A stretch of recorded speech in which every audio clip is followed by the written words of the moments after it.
This video delves into a real criminal case that has left a lasting impact on the true crime community, with all information presented sourced from public court records, official police reports, and verified news sources.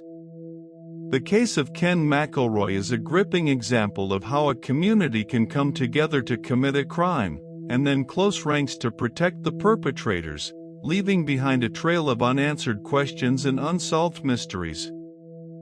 On July 10, 1981, McElroy, a man with a long history of violent and threatening behavior, was shot and killed in his truck in the middle of the town of Skidmore, Missouri, in broad daylight, with dozens of people witnessing the event, yet no one has ever been convicted of his murder. The case remains one of the most bizarre and intriguing in American true crime history, with the community seemingly united in their silence, and a lack of cooperation that has hindered the investigation from the very beginning. The case took place on a typical summer day in Skidmore, Missouri, a small town with a population of less than 300 people, where everyone knew each other's names and faces. McElroy, a man with a reputation for being ruthless and intimidating, was shot in his truck in the middle of the town, with multiple witnesses present, including the town's mayor, the local sheriff, and several other prominent community members. Despite the large number of witnesses, no one came forward to identify the shooter, and the case quickly went cold, leaving the police with a daunting task of piecing together the events of that fateful day. The investigation into McElroy's death was extensive, with the police collecting evidence and interviewing witnesses, but the lack of cooperation from the community made it difficult to gather any meaningful information, and the case remained a mystery for years to come. You're watching Dark Verdict, where we investigate the cases that haunt us, and the case of Ken McElroy is certainly one that has left a lasting impact on our team. The investigation into McElroy's death was led by the Nodaway County Sheriff's Department, with assistance from the Missouri Highway Patrol, and the police collected evidence from the scene, including shell casings and witness statements, but the lack of cooperation from the community made it difficult to identify a suspect. The police did interview several people, including McElroy's wife, Trenna, and a number of other witnesses, but no one seemed willing to come forward with any information that might lead to the identification of the killer, and the police were left with a sense of frustration and desperation. As the investigation continued, it became clear that McElroy was not a well-liked man in the community, and that many people had been intimidated by him. The police discovered that McElroy had a long history of violent and threatening behavior, and that he had been involved in a number of disputes with his neighbors and other members of the community, including a notable incident where he shot a grocer, and another where he was accused of rape. This information led the police to suspect that the killing may have been a community-driven event, with multiple people involved, and that the community may have seen McElroy as a threat to their safety and well-being. The police also discovered that McElroy had been involved in a number of other violent incidents, including a shootout with a rival farmer, and a physical altercation with a local business owner, which further solidified his reputation as a ruthless and intimidating figure. Ken Rex McElroy was born in 1934, one of 16 children raised on a farm just outside Skidmore. He dropped out of school around the 8th grade and by his early 20s had already built a reputation for cattle rustling and petty theft across the rural farmlands of northwest Missouri. Over the years, McElroy fathered more than 10 children with different women and was married multiple times. His relationship with his last wife, Trenna McLeod, began when she was just 14 years old and still attending school. McElroy was in his mid-40s at the time. He reportedly pulled Trenna out of classes, and when her parents tried to intervene, he allegedly set fire to their home. Trenna became pregnant, and McElroy divorced his previous wife to marry her, a move widely seen as a calculated effort to prevent Trenna from testifying against him on statutory rape charges.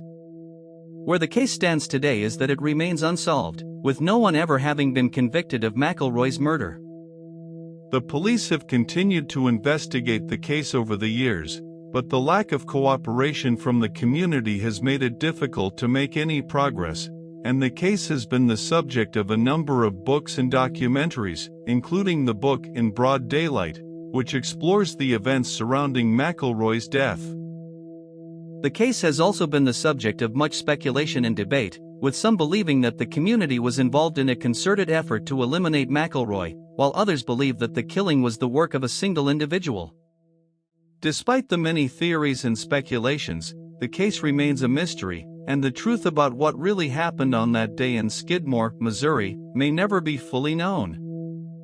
A key factor in McElroy's ability to terrorize Skidmore for so long was his defense attorney, Richard Gene McFadden, a criminal lawyer based in Kansas City who represented McElroy for years. Over the course of his adult life, McElroy was charged with more than 21 felonies, ranging from arson and cattle rustling to assault and child molestation. Yet time after time, charges were dropped before trial or McElroy was acquitted outright. The pattern was almost always the same. Witnesses who had initially agreed to testify would suddenly refuse to cooperate, often after McElroy appeared at their homes or places of work while openly carrying a firearm. This cycle of intimidation and legal maneuvering meant that McElroy walked free from every single charge until 1981, when he was finally convicted of second-degree assault for shooting a Skidmore grocer named Ernest Bowenkamp. The McElroy case has been compared to other cases where a group of people may have been involved in someone's disappearance or death, including the disappearance of Branson Perry, a case that also remains unsolved. In both cases, the lack of cooperation from the community has made it difficult for the police to make any progress, and the cases remain a source of fascination and frustration for those who follow them.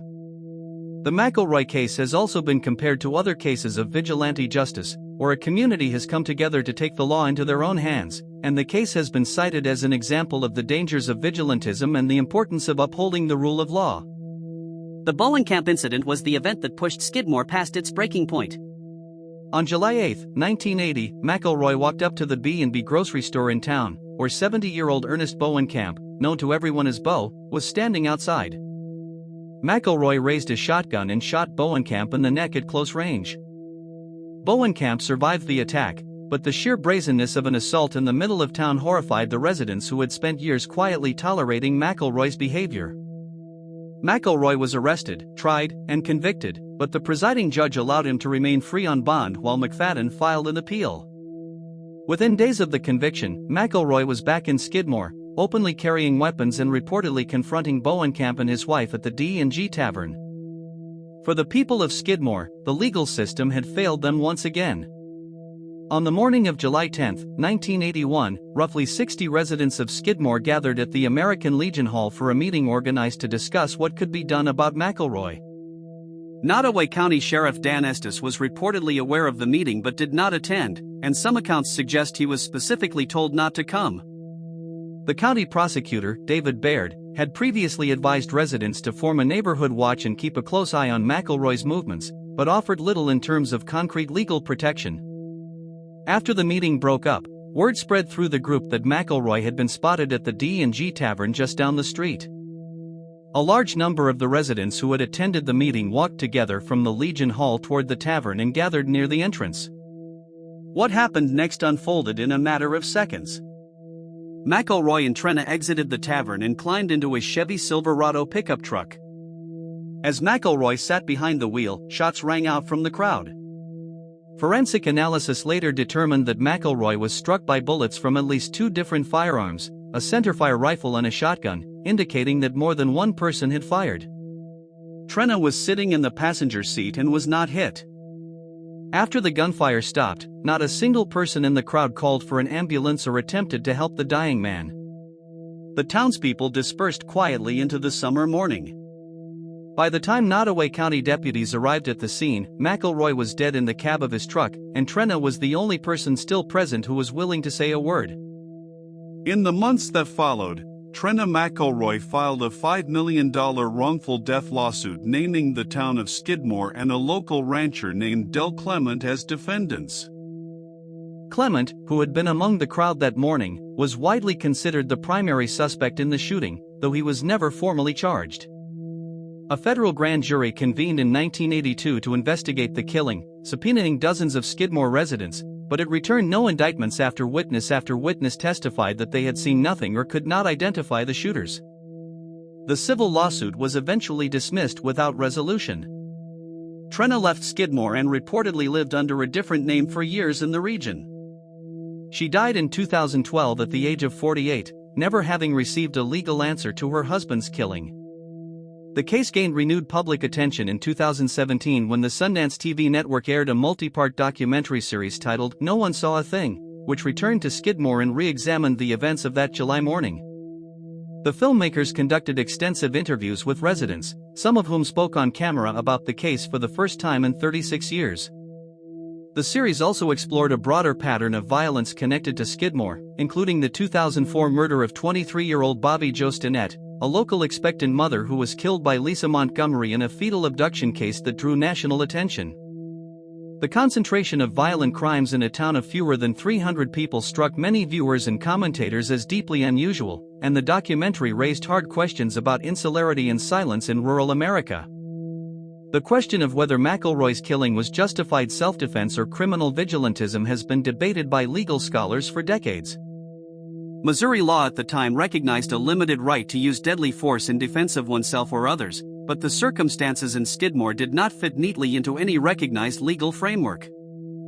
McElroy was seated in his truck when he was shot, and while he was known to carry firearms, no witness reported that he had drawn or pointed a weapon in the moments before the gunfire began.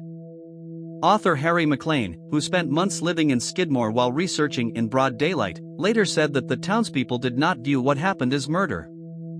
To them, it was the only option left after the courts, the sheriff, and the prosecutor had all repeatedly failed to protect them from a man who had terrorized their community for close to 2 decades. Subscribe to Dark Verdict, where we investigate the cases that haunt us, and join us next time as we explore another fascinating and complex case. The case of Ken McElroy is just one example of the many intriguing and disturbing cases that we will be exploring, and we hope that you will join us on this journey into the world of true crime. Next case, the witness who saw everything and disappeared, a case that raises important questions about the nature of justice and the role of the community in meting out punishment.